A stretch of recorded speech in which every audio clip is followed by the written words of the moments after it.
I'm the equipment operator. I run this fabulous D51 PXI. We're out here on this job site here. I'm cutting slopes, getting ready for sod.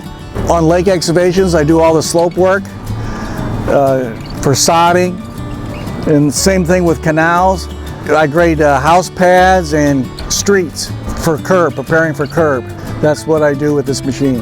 I ran probably one of the first Komatsu bulldozers in the United States back in the 70s. They've come a long way. What I like about them is that I don't have to wait on the engineers to stake anything. I can do it all myself.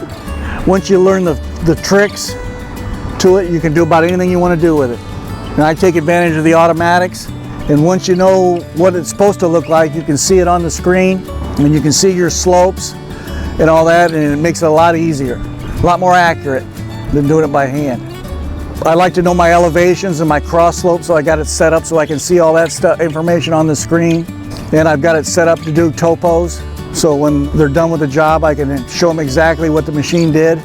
This thing can do as much as you want to put into it, it can put out. Plus it's got a nice cab, you've got good visibility to the blade.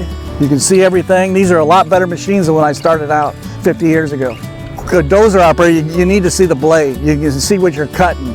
And that's another feature with this thing. You can lower the blade. You can set it to lower it by the 100th of an inch. You just hit the button and just barely raise it, because that button's more accurate than I am. I don't have to wait on him to come out and hand deliver a file for me.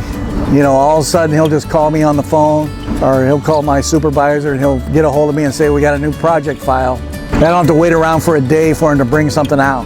It's not as much stress in it because I rely on the machine a lot more.